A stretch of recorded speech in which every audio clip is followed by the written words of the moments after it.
RRS news Gauribidanur ವರದಿ. ಗೌರಿಬಿದನೂರು ತಾಲೂಕು ಕಚೇರಿಗೆ ಅಂಗನವಾಡಿ ಕಾರ್ಯಕರ್ತರಿಂದ ಮುತ್ತಿಗೆ. ಅಂಗನವಾಡಿ ಕಾರ್ಯಕರ್ತರನ್ನು ಯಾವುದೇ ಗೌರವಧನ ನೀಡದೆ ಜಾತಿಗಣತಿಗೆ ಬಳಸಿಕೊಳ್ಳುತ್ತಿದ್ದಾರೆ ಎಂದು ತಹಸೀಲ್ದಾರ್ ಅರವಿಂದ್ KM ರವರ ವಿರುದ್ಧ ಆಕ್ರೋಶ ವ್ಯಕ್ತಪಡಿಸಿದರು. ಜಿಲ್ಲೆಯಲ್ಲಿ ಗೌರಿಬಿದನೂರಿನಲ್ಲಿ ಮಾತ್ರ ಅಂಗನವಾಡಿ ಕಾರ್ಯಕರ್ತರನ್ನು ಜಾತಿಗಣತಿಯಲ್ಲಿ ಬಳಸಿಕೊಳ್ಳಲಾಗುತ್ತದೆ ಎಂದು ಜಯಮಂಗಲನವರು ಆಕ್ರೋಶ ವ್ಯಕ್ತಪಡಿಸಿದರು. ನಮ್ಮನ್ನ ಅಂಗನವಾಡಿ ಕಾರ್ಯಕರ್ತನ ಹಾಕಿದ್ರೆ ನಾವು ಮಾಡ್ತಾ ಇದ್ವಿ. ಆದ್ರೆ ಇವಾಗ ಟೀಚರ್ಸ್ ಹಾಕಿದ್ದಾರೆ.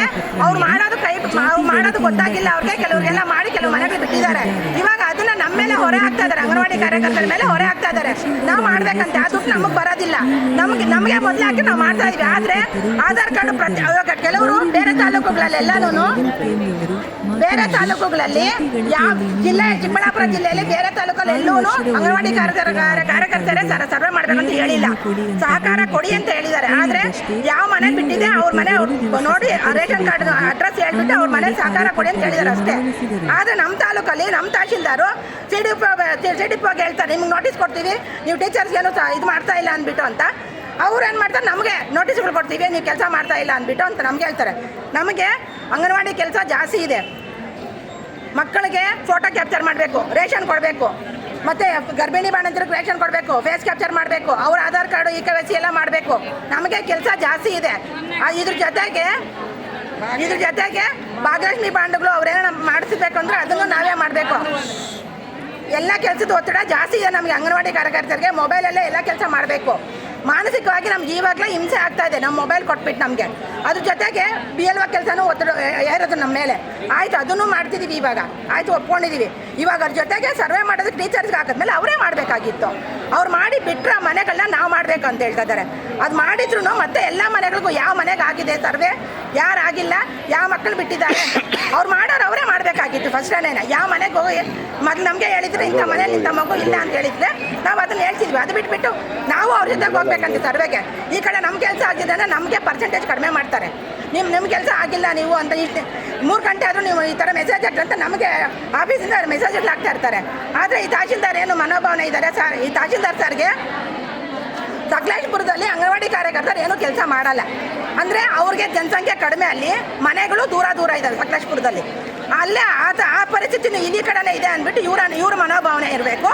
ಅವ್ರ ಮನಸ್ಸಿನಲ್ಲಿ ಏನಿದೆ ಅಂದರೆ ಅಂಗನವಾಡಿ ಟೀಚರ್ಸ್ ಏನೂ ಕೆಲಸ ಮಾಡಲ್ಲ, ಕೈ ಕಟ್ಕೊಂಡು ಕುತ್ಕೊಂಡಿರ್ತಾರೆ, ಸುಮ್ಮನೆ ಇರ್ತಾರೆ, ಅವ್ರಿಗೆ ಕೆಲಸ ಜಾಸ್ತಿ ಇಲ್ಲ, ಅದಕ್ಕೆ ಅವರೇ ಮಾಡಲಿ ಅನ್ನೋ ಮನೋಭಾವನೆ ಇವ್ರು ಸರ್ಗಿರ್ಬೋದು. ಅದನ್ನು ಫಸ್ಟು ತೆಗೆದುಬಿಡ್ಬೇಕು ತಲೆಯಿಂದ ಸಾರು. ನಮಗೆ ಒತ್ತಡ ಜಾಸ್ತಿ ಇದೆ. ಈ ಮಾನಸಿಕ ಒತ್ತಡಗಳಲ್ಲಿ ಕೆಲವ್ರಿಗೆ BP, ಹಾರ್ಟ್ ಅಟ್ಯಾಕ್ ಬಂದವರಾದ್ರೆ ಏನು ಇವ್ರು ನೋಡ್ತಾರೆ, ನಮ್ಮ ಕುಟುಂಬಗಳು ನೋಡ್ಕೊತಾರೆ, ಇವರು ಬಂದು ಅನ್ಕೊತಾರೆ. ಅದೇ ಟೀಚರ್ಗೆ ಹೆಚ್ಚು ಕಡಿಮೆ ಅವ್ರು ಟೀಚರ್ ಸಪೋರ್ಟ್ ಮಾಡ್ತಾ ಇದ್ದಾರೆ. ಅಂಗನವಾಡಿ ಟೀಚರ್ಗೆ ಯಾಕೆ ಸಪೋರ್ಟ್ ಮಾಡ್ತಾ ಇಲ್ಲ ಇವರು? ನಮಗೆ ಜಾತಿ ಜನಗಣದಿಂದ ನಮಗೆ ಒತ್ತಡ ಏರಬಾರ್ದು. ಮತ್ತು ನಮ್ಮ ತಾಲೂಕಲ್ಲಿ ಟೀಚರ್ಸ್ ಎಲ್ಲ ಸಪೋರ್ಟ್ ಮಾಡಿದ್ದಾರೆ. ಅಂಗನವಾಡಿ ಕಾರ್ಯಕರ್ತರು ಎಲ್ಲ ಟೀಚರ್ಸ್ಗೆ ಸರ್ವೆಗೆ ಸಪೋರ್ಟ್ ಮಾಡಿದ್ದಾರೆ. ಅವ್ರು ಬೇಕಾಗಿರೋದು ವಿವರ ಎಲ್ಲ ಕೊಟ್ಟಿದ್ದಾರೆ. ಆದರೂ ಅವರು ತಹಶೀಲ್ದಾರ್ ಅವರು ಇವ್ರಿಗೆ DCಗೆ ನಮ್ಮ CDPO ಮೇಲೆ ಮತ್ತು THO ಮೇಲೆ ಇವರು ಸಪೋರ್ಟ್ ಮಾಡ್ತಾ ಇಲ್ಲ ಅಂದ್ಬಿಟ್ಟು ಕಂಪ್ಲೇಂಟ್ ಮಾಡಿದ್ದಾರೆ. THO ಅವರೆಲ್ಲ ಆಶಾ ವರ್ಕರ್ ಮಾಡಬೇಕು ಅರ್ಧ ಊರು ಅಂತ ಹೇಳಿದರು. ಅವ್ರು ಆಶಾ ವರ್ಕರ್ಸ್ ಮಾಡಿಲ್ಲ. ಅವ್ರ ಮೇಲೆ ಕ್ರಮ ಕೈಗೊಳ್ಳಿಲ್ವೇ? ಅವ್ರ ಮೇಲೆ ಆಶಾ ವರ್ಕರ್ಸ್ ಮೇಲೇನು ಕ್ರಮ ಕೈಗೊಳ್ತಾ ಇಲ್ವೇ? ನಮಗೆ ನೋಟಿಸ್ ಕೊಡ್ತೀವಿ, ನೋಟಿಸ್ ಕೊಟ್ಟು ಎದುರಿಸ್ತಾ ಇದ್ದಾರೆ. DC ಅವ್ರಿಗೆ ಇದು ಪರಿಸ್ಥಿತಿ ಅರ್ಥ ಆಗ್ತಾ ಇಲ್ಲ. ಅದಕ್ಕೆ ತಹಶೀಲ್ದಾರ್ ಅವರು ನಮ್ಮ ಸಮಸ್ಯೆಗಳನ್ನ ಅರ್ಥ ಮಾಡ್ಕೋಬೇಕು, ನಮಗೆ ಸಪೋರ್ಟ್ ಮಾಡಬೇಕು. ತಾಲೂಕಿನಲ್ಲಿರ್ತಕ್ಕಂಥ ಟೀಚರ್ಸು ಸರ್ವೆ ಆಗಿದ ತಕ್ಷಣ 140 ಜನ ಟೀಚರ್ಸು ಏನು ಮೆಡಿಕಲ್ ಸರ್ಟಿಫಿಕೇಟ್ ಕೊಟ್ಬಿಟ್ಟು ಎಲ್ಲ ಟೂರ್ಗಳೋದು, ಎಲ್ಲ ಕೇದಾರ್ನಾಥ, ಬದ್ರಿನಾಥ ಎಲ್ಲೆಲ್ಲ ಹೋದ್ರು. ಅದಕ್ಕೆ ಬೇಕಾಗಿರೋ ಡಾಕ್ಯುಮೆಂಟ್ಸ್ ನಮ್ಮ ಹತ್ರ ಇದೆ. ನಾವು ಇಮಿಡಿಯೇಟಾಗಿ ಹೋಗಿ BO ಅವ್ರು ನೋಡಿ ಯಾರ್ಯಾರು ಹೋಗಿದ್ದಾರೆ ಅವ್ರದ್ದೆಲ್ಲ ಲಿಸ್ಟ್ ತಗೊಂಡು ಅವ್ರ ಮೆಡಿಕಲ್ ಸರ್ಟಿಫಿಕೇಟ್ ತಗೊಂಡು ಫೇಕ್ ಆಗಿರ್ತಕ್ಕಂಥದ್ರ ಬಗ್ಗೆ ಎನ್ಕ್ವೈರಿ ಮಾಡಿಸ್ಬೇಕು ಅಂತೇಳಿ ಅದು ಸಂಬಂಧಪಟ್ಟಿರ್ತಕ್ಕಂಥ ಕಮಿಷನರ್ ಹತ್ರ ಹೋಗ್ಬೇಕು ಅಂತೇಳಿ ಎಲ್ಲ ಮಾಡಿದ್ದೀವಿ ನಾವು. ಅಂದರೆ ಕಡೆಗೆ ಇವೆಲ್ಲ ಮಾಡಿದ್ಮೇಲೆ ಅವರು ಸೀರಿಯಸ್ ಆಗಿಬಿಡುತ್ತೆ ಮತ್ತು ನೀವು ಕೆಲಸ ಕಳ್ಕೊಳ್ತೀವಿ ಅಂದಮೇಲೆ ಬಂದು ಈಗ ಸಮೀಕ್ಷೆ ಮಾಡಿದ್ದಾರೆ. ಅಂದರೆ ಅವರಾಗ ಅವರು ಲೇಟಾಗಿ ಬಂದು ಸಮೀಕ್ಷೆ ಮಾಡಿದ್ದಾರೆ. ಹಾಗಾಗಿ ಪೂರ್ಣ ಪ್ರಮಾಣದಲ್ಲಿ ಇವತ್ತು ಸಮೀಕ್ಷೆ ಆಗಿಲ್ಲ, ಆಯ್ತಲ್ವಾ? ತಪ್ಪಿರ್ತಕ್ಕಂಥದ್ದು ಅವ್ರದ್ದು. ಮತ್ತು ಅವ್ರಿಗೆ ನೀವು ಸರ್ಕಾರ ಕೊಡ್ತಾ ಇದೆ 20,000 ರೂಪಾಯಿ ಅವ್ರಿಗೆ, ಏನೋ 150 ಮನೆ ಮಾಡೋದು. ಅಷ್ಟಿದ್ಕೊಂಡು ಬೇಕಾಗೆ ಅವರು ತಪ್ಪಿಸ್ಕೊಂಡಿದ್ದಾರೆ. ಸರಿ ಆಯಿತು, ನಾವು ಹೇಳ್ತಾ ಇದ್ದೀವಿ ಈ ಸಮೀಕ್ಷೆ ಬಗ್ಗೆ ನಮ್ಗೆ ಭಾರಿ ಗೌರವ ಇದೆ. ಏನಾದರೂ ನಿಮಗೆ ನೆರವು ಬೇಕಾಗಿದ್ರೆ ನಾವು ಕೊಡೋಕೆ ರೆಡಿ ಇದ್ದೀವಿ. ಅಲ್ಲಲ್ಲ, ನಾನು ಹೇಳೋರು ಕೇಳಿ, ನೆರವು ಬೇಕಾಗಿದ್ರೆ ನಾವು ಕೊಡೋಕೆ ರೆಡಿ ಇದ್ದೀವಿ. ಆದರೆ ನೆರವು ಅಂದರೆ ಹೆಂಗೆ, ನೀವು ಮಾಡಿ ಎಲ್ಲಾದರೂ ಬಿಟ್ಟೋಗಿರ್ತಕ್ಕಂಥದ್ದು ಅಂಥವ್ರು ಕೇಸಸ್ ಇದ್ದರೆ ನಾವು ತಂದು ಅವ್ರು ನಿಮ್ಮ ಸಮೀಕ್ಷೆ ಕೊಡೋದು ಈಗ ಹೇಳಿದ್ದೀರಲ್ಲ, ನೀವು ಆದೇಶ ಹಾಕ್ಸಿದ್ದೀರಲ್ಲ ನೀವು CDP ಹತ್ರ, ಅದನ್ನು ಬೇಕಾದರೆ ನಾವು ಮಾಡಿಕೊಡ್ತೀವಿ. ಅದು ಬಿಟ್ಟುಬಿಟ್ಟು ಅಂಗನವಾಡಿ ಸೆಂಟ್ರಿಗೆ ಬಂದುಬಿಟ್ಟು ಅದೇ ಟೀಚರ್ಸಾಗಿ ಕೂತ್ಕೊಬಿಟ್ಟು ಆ ಮನೆಯದು ಈ ಮನೆಯದು ಆಧಾರ್ ಕಾರ್ಡು ರೇಷನ್ ಕಾರ್ಡು ಎಲ್ಲ ತಂದು ಕೊಟ್ಟು ನೀವು ಮಾಡಿಸ್ರಿ ಅಂತಂದು ಹೇಳಿದ್ರೆ ಏನು ನ್ಯಾಯ ಇದು? ದುಡ್ಡು ತಗೊಳ್ಳೋದು ಅವರು, ಕೆಲಸ ಮಾಡೋದು ಇವರು. ಆಮೇಲೆ ನಮ್ಮ CDP ಅವ್ರು ಹೇಳ್ತಾರೆ ಸಂಜೆ 3 ಗಂಟೆಯಲ್ಲಿ ಒಂದು ಏನು ವಾಯ್ಸ್ ಮೆಸೇಜ್ ಹಾಕ್ತಾರೆ, ಬೆಳಗ್ಗೆ 10 ಗಂಟೆ ಒಳಗೆ ಎಲ್ಲ ಡೀಟೇಲ್ಸ್ ತಂದು ಕೊಡಬೇಕು ಅಂತ ಹೇಳ್ತಾರೆ. ಪ್ರಾಕ್ಟಿಕಲ್ಲಾಗಿ ಆಗುತ್ತಾ? ನಾನು ಹೇಳೋದು ನಾವು ಇದ್ರ ಪರವಾಗಿದ್ದೀವಿ, ಇಲ್ಲ ಅಂತಲ್ಲ. ಸರ್ಕಾರಕ್ಕೆ ನಾವು ಸ್ಪಂದನೆ ಕೊಡ್ತೀವಿ. ನಾವು ಹಿಂದೆ BLO ಕೂಡ ಆಗಲ್ಲ ಅಂತ ಹೇಳಿದ್ವಿ. ಆದರೆ ಇದೊಂದು ಮಹತ್ತರವಾಗಿರ್ತಕ್ಕಂಥ ಕೆಲಸ, ಅದೇನೋ ಸೆಟ್ಲ್ಮೆಂಟ್ ಆಗೋರ್ಗೂ ಆಗಲಿ ಅಂತ ಮಾಡಿಸ್ತಾ ಇದ್ದೀವಲ್ಲ. ಇಷ್ಟು ಮಾಡಿದ್ರೂ ಅದನ್ನೇನೋ ಒಂದು ಕಮೆಂಡಿಂಗ್ ಮಾಡಿ ಒಂಥರ ಡಿಕ್ಟೇಟರ್ಶಿಪ್ ಮಾಡಿಬಿಟ್ಟು ನೀವು ಈ 4 ಗಂಟೆ ಒಳಗಾಗಿ ತಂದು ಕೊಡಬೇಕು, ಅದು ಮಾಡಬೇಕು ಅಂತಕ್ಕಂಥದ್ದು. ಟೀಚರ್ಸ್ ಬಂದು ಅವ್ರು ತಗೊಳ್ಳೋ ಸಂಭಾವನೆ ಇವರು ತಂದು ಕೊಡಬೇಕು ಅಂತಂದೇನು ಏನು ಇವರು ಆಳುಗಳ ಬೇರೆ ತಾಲೂಕುಗಳಲ್ಲಿ ಈ ಥರ ಬೇರೆ ತಾಲೂಕಲ್ಲಿ ಇಲ್ಲ. ಇಡೀ ಜಿಲ್ಲೆಯಲ್ಲಿ ನಾವೆಲ್ಲ ನಿನ್ನೆ ಎಲ್ಲ ಮೀಟಿಂಗ್ ಮಾಡಿದ್ದೀವಿ, ಎಲ್ಲೂ ಇಲ್ಲ. ಇಲ್ಲಿ ಮಾತ್ರ ಈ ಥರ ಯಾಕೆ ಅಂತ ಹೇಳೋದು. ಸಹಕಾರ ಕೊಡ್ತೀವಿ ಸಹಕಾರ ಕೊಡ್ತೀವಿ ಅಂತ ಹೇಳ್ಬಿಟ್ಟು ಎಲ್ಲ ಕೆಲಸಗಳು ನಾವು ಮಾಡಿಸ್ತಕ್ಕಂಥದ್ದು ಒಂದು ಕೆಲಸ ಮಾಡ್ಬೋದಾಗಿತ್ತು. ಆ ಟೀಚರ್ಸನ್ನ ಬಿಟ್ಬಿಟ್ಟು ನಮ್ಮ ಅಂಗನವಾಡಿ ವರ್ಕರ್ಸ್ಗಾಗಿದ್ರೆ ಖಂಡಿತವಾಗಿ ಮಾಡಿಸ್ಕೊಡ್ತೀವಿ. ಏನಿದೆಯಲ್ಲ ಆ ಸಂಭಾವನೆ ಅದರಲ್ಲಿ 50% ಕೊಟ್ಟಿದ್ರು ನಾವು ಮಾಡಿಸ್ಕೊಡ್ತೀವಿ. ಏನು ಸರ್ ಇದು? ಆಯಿತು ಸರ್, ಈಗ ನಾನು ಕ್ಲಾರಿಟಿ ಕೊಡಿ. ಈಗ ಒಂದು ವಿಚಾರ, ಇನ್ನು 2 ದಿವಸ ಸಮೀಕ್ಷೆ ಇದೆ. ನಾವು ಇವರಿಗೆ ಹೋಗ್ಬಿಟ್ಟು ಮನೆಗೆ ಮಾಡಿ ಅಂತ ಹೇಳಿಲ್ಲ. ಆಮೇಲೆ ಡೀಟೇಲ್ಸ್ ಕೊಡಿ ಅಂತ ಕೇಳಿದ್ದೀವಿ. 0 to ಯಾಕೆ ಕೇಳಿದೆ ಅದನ್ನು ಇನ್ಸ್ಟ್ರಕ್ಷನ್ ಕೊಟ್ಟಿದ್ದು ಕೂಡ ನಾನು. 0 to 6 years ಮಕ್ಕಳದ್ದು ಸಮೀಕ್ಷೆ ಆಗಿಲ್ಲ ಕ್ಲಾರಿಟಿಯಾಗಿ. ಆಧಾರ್ ಕಾರ್ಡ್ ಇಲ್ಲ ಯಾವುದು 0 to 6 ಆಧಾರ್ ಕಾರ್ಡ್ ಇಲ್ಲ. ಒಂದು ನಿಮಿಷ ಸರ್, ಪೂರ್ತಿ ಹೇಳ್ಬಿಟ್ಟು ದಯವಿಟ್ಟು ಕೇಳಿಸ್ಕೊಂಡು. ಓಕೆ, ನಾವು ಇವ್ರಿಗೆ ಮನೆಗೆ ಹೋಗ್ಬಿಟ್ಟು ಸಮೀಕ್ಷೆ ಮಾಡಿ ಅಂತ ಹೇಳಿದೀವ? ಇನ್ಸ್ಟ್ರಕ್ಷನ್ ಬಂದಿದೆಯಾ?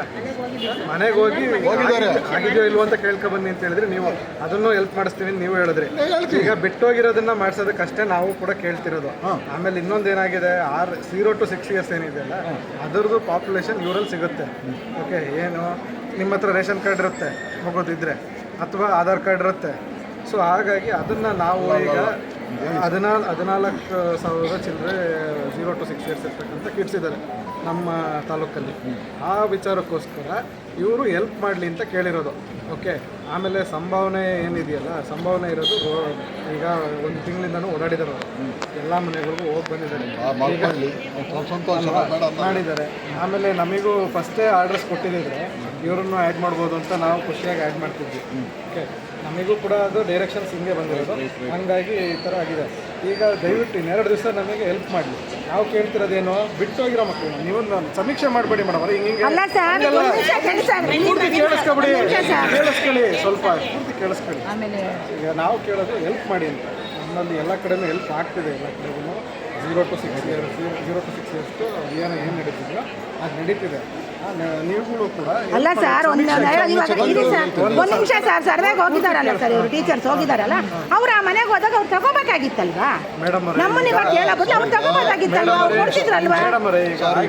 ನಮ್ಮ ಅಂಗನವಾಡಿ ಕೇಂದ್ರಕ್ಕೆ ಬಂದು ನಮ್ಮ ಅಂಗನವಾಡಿ ಕೇಂದ್ರ ಕೆಲಸಗಳು ಕೇಳು, ಅರ್ಥ ಆಯ್ತಾ? ಅದು ಇದಾಗ್ತಾ ಇದೆ. ನಮ್ಮ ಅಂಗನವಾಡಿ ಕೆಲಸ ನಾವು ಮಾಡಿದ್ರೆ ಇವ್ರು ನೋಟಿಸ್ಗಳು ಕೊಡ್ತಾರೆ ನಮಗೆ, ಇಷ್ಟು ಕೆಲಸ ಆಗಿಲ್ಲ, ಅಂಗನವಾಡಿ ಟೀಚರ್ಸ್ ಇಷ್ಟು ಮೆಸೇಜ್ ಬಂದಿಲ್ಲ, ಇಷ್ಟು ಆಗಿಲ್ಲ ನೋಡ್ರಿ ಅಂತಂದ್ಬಿಟ್ಟು ನಮಗೆ ಮೆಸೇಜ್ ಏನು ಸರ್ ಕೊಡ್ತೀರಾ ಇಲ್ವೋ? ನೀವು ಮೆಸೇಜ್ ವಾಯ್ಸ್ ಮೆಸೇಜ್ ಹಾಕ್ತೀರಾ ಇಲ್ವಾ? ನೀವು ಸೂಪರ್ವೈಸರ್ ಹೇಳ್ತೀರಾ? ನಮಗೆ ಹೆಲ್ಪ್ ಒಂದು ಕೆಲಸ, ನಾವು 0 to 6 years ಇದೆಯಲ್ಲ, ಸುಮಾರು ಮಕ್ಕಳಿಗೆ ಆಧಾರ್ ಕಾರ್ಡಲ್ಲಿಲ್ಲ ಮತ್ತು ಯಾವುದೋ ರೇಷನ್ ಕಾರ್ಡಲ್ಲಿ ಇಲ್ದಿರೋದನ್ನ ಪಾಪ ಅವ್ರು ಎಲ್ಲಿಂದ ತಂದ್ಕೊಡ್ತಾರೆ? ಅವ್ರು ಏನು ಕೊಡ್ಬೋದು? ಸರ್ ನಾನು ಏನು ಕೊಡ್ಬೋದು ಅಂದರೆ ಅವ್ರ ಹತ್ರ ದಾಖಲಾತಿ ಇರುತ್ತೆ ಮಕ್ಕಳಿಗೆ ಯಾರು ಅದನ್ನು ಕೊಡ್ತೀವಿ ನಾವು, ಅದರಲ್ಲೇ ನಾವೇನು ಮುಚ್ಚಿಕೊಳ್ಳೋದೇ ಇಲ್ಲ. ಹೋಗಿದ್ದಾರೆ. ನಾವು ಅದನ್ನೇ ಸರ್ ಕೇಳ್ತಿರೋದು. ಅದು ಕೊಡ್ತೀವಿ. ಆಧಾರ್ ಕಾರ್ಡ್ ತಂದ್ರಿ, ಅವ್ರದ್ದು ರೇಷನ್ ಕಾರ್ಡ್ ಕೊಡ್ರಿ ಅಂತ ಹೇಳಿದ್ರೆ ಎಲ್ಲಿಂದ ಸಿಗುತ್ತೆ ಅಂತ ಹೇಳ್ಬಿಟ್ಟು ಕೇಳ್ತಿದ್ದಾರೆ. ಸಾಧ್ಯನೇ ಇಲ್ಲ ಸರ್. ಸರ್ ಆಧಾರ್ ಕಾರ್ಡ್ ನಾನೇ ಹೋಗಿದ್ದೆ ಸರ್. ನಾನು ಹೋಗಿ ಯಾವುದಕ್ಕಪ್ಪ ಹೋಗಿದ್ದು? ಅಲ್ಕಾಪುರ 3ನೇ ಸೆಂಟ್ರ್. ಅಲ್ಕಾಪುರ 3ನೇ ಸೆಂಟ್ರು. ಅಲ್ಲಿ ಸಿಗ್ತಾ ಇಲ್ವಾ ನಮಗೆ? ಆಧಾರ್ ಕಾರ್ಡ್ ಕೊಟ್ಟರು ಇರೋರ್ದು ಕೊಡ್ತಾರೆ ಸರ್, ಇಲ್ಲದೆ ಇಲ್ದಿರೋರು ಕೇಳ್ತಿಲ್ವಲ್ಲ. ನಾವು FRS ಮಾಡಬೇಕು ಸರ್. ಮೇಡಮ್ ಅವರೇ ಇರೋರ್ನ ಕೇಳ್ತಿರೋದು, ಇಲ್ದಿರೋರು ಕೇಳ್ತಿದೀವಾ ಸರ್? ಇಲ್ದಿರೋರನ್ನ ಕೇಳಕ್ಕಾಗಲ್ಲ. ಸರ್ ಅವರೇ ಮಾಡ್ಕೋಬೇಕಾಗಿತ್ತಲ್ವಾ? ಅವ್ರು ದುಡ್ಡು ಕೊಡೋವಾಗ, ಅವ್ರ ಸಂಭಾವನೆ ತಗೊಳ್ಳೋವಾಗ ಅವರೇ ಮಾಡ್ಬೇಕಾಗಿತ್ತು, ಮಾಡ್ಕೋಬೇಕಾಗಿತ್ತಲ್ಲ ಸರ್. ಕೇಳ್ತಿರೋದು ನಾವು. ಎಂತ ಅಲ್ಲ ಸರ್, ಬೇರೆ ತಾಲೂಕಲ್ಲೆಲ್ಲ ಈ ತರ ಟಾರ್ಚರ್ ಇಲ್ಲ ಸರ್. ಟಾರ್ಚರ್ ಯಾರು ಕೊಡ್ತಿದ್ದಾರೆ ನಿಮ್ಗೆ? ಕೊಡ್ತಾ ಇದಾರೆ ಸರ್. ಇವಾಗ ನಮ್ಮ ಟಾರ್ಚರ್ ಅದೇ ಆಗಿರೋದು. ಹೆಂಗೆ ಟಾರ್ಚರ್ ಗೊತ್ತಾ? 3 ಗಂಟೆಗೆ ವಾಯ್ಸ್ ಮೆಸೇಜ್ ಹಾಕ್ಬಿಟ್ಟು ನಾಳೆ 10 ಗಂಟೆ ಒಳಗೆ ಕೊಡ್ಬೇಕಂತ ಎಲ್ಲಿಂದ ತಂದು ಡೀಟೇಲ್ಸ್ ಇರುತ್ತಲ್ವಾ? ಮಾಡಿದ್ದಾರೆ. 9 ಗಂಟೆವರೆಗೂ ಹೋಗಿದ್ದಾರೆ ಟೀಚರ್ಸ್ ಎಲ್ಲ. ಬೇಕಾಗ ಸೆಂಟ್ರಿಗೆ ಬರಲಿ, ಅಲ್ಲಿ ಏನನ್ನ 0 to 6 ಅವ್ರದ್ದು ಪಟ್ಟಿ ಇರುತ್ತಲ್ಲ, ಅದು ಕೊಡ್ತಾರೆ, ಏನು ತೊಂದರೆ ಇಲ್ಲ ಸರ್. ಇವಾಗ 3 ದಿವಸದಿಂದ ಅಂಗನವಾಡಿ ಸೆಂಟರ್ಗಳಲ್ಲೇ ಕುತ್ಕೊಂಡು ಅಂಗನವಾಡಿ ಕೆಲಸಗಳು ಮಾಡೋಕ್ಕಾಗಿಲ್ಲ. ಫೋಟೋಸ್ ಹಾಕಿಲ್ಲ, ಅಪ್ಲೋಡ್ ಮಾಡಿಲ್ಲ ಫೋಟೋಸ್. ಆದೇಶಗಳಿದೆ, ಇದು ಮಹತ್ವಾಕಾಂಕ್ಷಿ ಯೋಜನೆ. ಸರ್, ಈಗ ಅದನ್ನೇ ನಾನು ಹೇಳ್ತಾ ಇದ್ದೀನಿ. ಟೀಚರ್ಸ್ 140 ಜನ ಎಸ್ಕೇಪ್ ಆಗಿದ್ರೆ ಅವ್ರಿಗೆ ಒತ್ತಡ ಅದೇನಿದೆಯೋ ಅದಕ್ಕೆ ಆಕ್ಷನ್ ಮಾಡಿಸೋ ಥರದ್ದು ನಾವು ಖಂಡಿತವಾಗ್ಲೂ ಕೊಡ್ತೀವಿ. ನೀವು ಆಕ್ಷನ್ ಮಾಡಬೇಕು, ಕೊಡ್ತೀವಿ, ಎಲ್ಲ ಇಟ್ಕೊಂಡಿದ್ದೀವಿ. ಒಂದು ಕೆಲಸ ಮಾಡಿ, 140 ಅವರು ಗಂಗಿರೆಡ್ಡಿ ಅವರು ಎಲ್ಲದ್ದು ಹೌದು ಅಲ್ಲ ಬೇಕಾ ಅದಕ್ಕೆ ಲೆಟರ್ನ ಬರೀತೀನಿ. ಎಲ್ಲ ಡೀಟೇಲ್ಸ್ ತಗೊಂಡು ಇಟ್ಕೊಂಡಿದ್ದೀವಿ, ಆಯ್ತಾ? ನಿಮ್ಗೆ ಕೊಡ್ತೀವಿ. ಅದೇನು ಮಾಡ್ತೀರೋ ಮಾಡಿ ನೋಡಿ. ಅಲ್ಲ ಅದನ್ನ ಬರೆದಾಕ್ತೀವಿ. ಬರೆದಾಕೋದಲ್ಲ ಅವ್ರಿಗೆ. ನಾವೇನು ಮಾಡೋದು, ನಾವೇನು ಅಂದ್ಕೊಂಡಿದ್ದೀವಿ ಗೊತ್ತಾ? ಅವ್ರು ಸರ್ಟಿಫಿಕೇಟ್ಸ್ ಕೊಟ್ಟಿದ್ದಾರೆ, ಮೆಡಿಕಲ್ ಸರ್ಟಿಫಿಕೇಟ್ಸ್, ಅದನ್ನು ನಾವು ಕಲೆಕ್ಟ್ ಮಾಡಿದ್ದೀವಿ. ಬೇಕು ಅಂತಂದು ಹೇಳ್ಬಿಟ್ಟು ಆ ಕಮಿಷನರ್ ಕೈಲಿ ಇನ್ನೊಂದು ಸಾರಿ ಅವ್ರು ಮೆಡಿಕಲ್ ಚೆಕಪ್ ಮಾಡಿಸ್ಬೇಕು. ಅವ್ರು ಯಾರಿದೆಯೋ ಜಿನೈನಾಗ ಅವ್ರ ಮೇಲೆ ಆಕ್ಷನ್ ತಗೊಳ್ಳಿ. ಅಲ್ಲ ಅದನ್ನು ಚೆಕ್ ಮಾಡ್ತೀವಿ. ಹಾಂ, ಈಗ 2 ದಿವಸ ಇದೆ ಸರ್. ಇವತ್ತು ಸರ್ ನಾವು ಸಹಕಾರ ಕೊಡ್ತೀವಿ, ಬಟ್ ಹಿಂಗೇ ಮಾಡಬೇಕು ಅಂತ ಹೇಳಿದ್ರೆ ಕಷ್ಟ ಆಗುತ್ತೆ ಸರ್. ಇನ್ನೊಂದು ಸರ್, ಅಂಗನವಾಡಿ ಟೀಚರ್ಗೆ ಎಷ್ಟು ಕೆಲಸ ಇರುತ್ತೆ ಅದು ಹೇಳಿ ಸರ್. ಸರ್. ಈಗ ಆಧಾರ್ ಕಾರ್ಡ್ ಇದ್ದರೆ ನಮ್ಮ ಹತ್ರ ಇದ್ದೇ ಕೊಡ್ತೀವಿ. ಮನೆಗೆ ಹೋದಾಗಲೇ ಇದ್ದರೆ ಅಲ್ಲೇ ಕೊಡ್ತಾ ಇದ್ದೀವಿ. ಇಲ್ಲದೆ ಇರ್ತಕ್ಕಂಥ ಲಿಸ್ಟ್ ಬೇಕಾದ್ರೆ ಕೊಡ್ತೀವಿ. ಇದೆ ಸರ್ ನನಗೆ. ನಾನು ಹೇಳ್ತಿದ್ದೀನಲ್ಲ, ನಾನು ಹೋಗಿ ಅಂಗನವಾಡಿ ಸೆಂಟರ್ಗೆ ಹೋದಾಗ ನನಗೆ ಆ 4 ಕೊಟ್ಟಿದ್ದಾರೆ. ಅಲ್ಕಾಪುರದಲ್ಲೂ ಕೊಟ್ಟಿದ್ದಾರೆ, ಮತ್ತು ಇನ್ನೊಂದು ಯಾವುದು ಆಯ್ತು ಅಂಥದ್ದಿದ್ರೆ ನಾವು ಎನ್ರೋಲ್ಮೆಂಟ್ ಆದರೂ ಮಾಡಿಸ್ತೀವಿ ಮೇಡಮ್. ಎನ್ರೋಲ್ಮೆಂಟ್ ಮಾಡಿಸಿ, ನಮ್ಮ ಜೈಲಲ್ಲಿ ಎನ್ರೋಲ್ಮೆಂಟ್ ಮಾಡಿಸೋಣ. ಈಗ ಸದ್ಯಕ್ಕೆ ಏನೇನಿದೆಯೋ ಡೀಟೇಲ್ಸ್ ಕೊಡಲಿ ಸರ್. ಡೀಟೇಲ್ಸ್ ಕೊಡೋದಕ್ಕೆ ಯಾರು ಕೊಡಬೇಕು, ಎಲ್ಲಿ ಕೊಡಬೇಕು, ಎನ್ಯೂಮರೇಟರ್ಸ್ ಬರ್ತಾರೆ, ಅಲ್ಲೇ ಬರ್ತಾರೆ. ಮುಖ್ಯ ಕೊಡ್ತೀವಿ. ಅಂಗನವಾಡಿಗಳಲ್ಲಿ ಬಂದು ಕುತ್ಕೊಂಡಿರ್ತಾರಲ್ಲ ಸರ್, ಅವಾಗ ಏನಾಗುತ್ತೆ ಸರ್ ನಮಗೆ? ಸೂಪರ್ವೈಸರ್ ಮೆಸೇಜ್ ಹಾಕ್ತಾರೆ, ಅವ್ರು ನಮಗೆ ಹಾಕ್ತಾರೆ ಕಾರ್ಯಗಳಿಂದ ಇರುತ್ತೆ. ಆಯ್ತು, ಸರ್. ನಮ್ಮ ಕೆಲಸ ಎಷ್ಟಿದೆ ಅಂತ ನೀವು ಮನೆ ಕಳಿಸ್ಬೇಕು. ಸಹಕಾರ ಕೊಡ್ತೀನಿ ಅಂತ ನಾನು ಮುಂಚೆನೇ ಹೇಳಿದ್ದೀನಿ. 2 ದಿನ ನಮ್ಗೆ 2 ದಿವಸ ಸರ್. ಬೇರೆ ತಡಮ್ಮ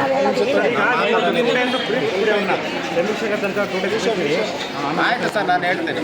2 ದಿನ ಆದೇಶ ಆಗಿದೆ. ಬನ್ನಿ ಸರ್, ಬನ್ನಿ ಸರ್.